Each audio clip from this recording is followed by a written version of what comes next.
Jungle. Audio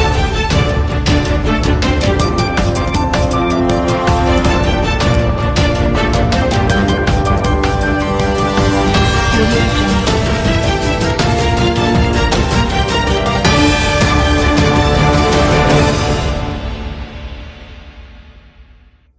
केंद्रीय माध्यमिक शिक्षा बोर्ड पक्षर चलित वर्षर दशम श्रेणी परीक्षा फल खूब शीघ्र घोषणा करा जाई पारे जदियो बोर्ड पक्षर एपर्यंत कौन निर्दिष्ट तारीख घोषणा करा जाई नाही तथापि लक्ष लक्ष छात्र छात्री अपेक्षार अंत खूब कम समय मध्य घटिबाकू जाउछि। फलाफल प्रकाश पाइबा परे परीक्षार्थी माने बोर्ड रो ऑफिशियल वेबसाइट समेत विभिन्न प्लेटफॉर्म रे निजर स्कोर कार्ड जांच करि पारिबे। छात्र छात्री माने किछि ऑफिशियल वेबसाइट माध्यम रे निजर फलाफल देखि पारिबे।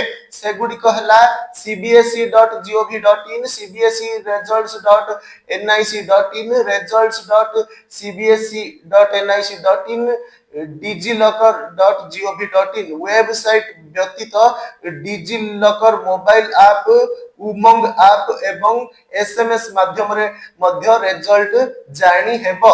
एथि पई छात्र छात्री को निजर रोल नंबर, स्कूल नंबर एवं एडमिट कार्ड आईडी व्यवहार करबाकू पड़िबो। डिजिलॉकर रे रिजल्ट देखिबार सहज उपाय प्रथमे डिजिलॉकर रो आधिकारिक वेबसाइट digiloccer.gov.in को जानतु। एहा परे लॉगिन लिंक ऊपर क्लिक करी निजर पंजीकृत विवरणी प्रदान करंतु। अकाउंट खोलिबा परे क्लास एक्स रिजल्ट लिंक ऊपर क्लिक करंतु। निजर आवश्यकीय तथ्य जेपरि कि रोल नंबर देई सबमिट करंतु। एबे आपनकर रिजल्ट स्क्रीन रे देखा जिवो। एहा को डाउनलोड करी प्रिंट आउट बाहर करी रखंतु। चलित वर्ष सीबीएसई दशम श्रेणी बोर्ड परीक्षा फेब्रुआरी 17 रु आरंभ होई मार्च 11 रे शेष होइथिला। सकाळ 10:30 रु दिन 1:30 पर्यंत गोटे शिफ्ट रे परीक्षा करा जाइथिला। सूचना योग्य जे एही वर्ष दशम एवं द्वादश श्रेणी पई पाखापाखी 44 लाख छात्र छात्री पंजीकरण करिथिले।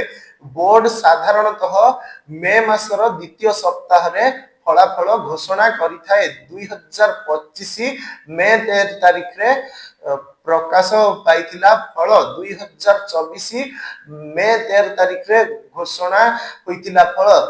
2023 मे 12 तारिख रे फलाफल आसीथिला। एही ट्रेंड को देखिले चलित वर्ष मध्य मे मास मध्य भाग सुद्धा रिजल्ट प्रकाश पाइबार यथेष्ट संभावना रही। तेणु छात्र छात्री माने नियमित भावे बोर्ड रो ऑफिशियल वेबसाइट ऊपर नजर रखिबाकू परामर्श दिया जाइछि।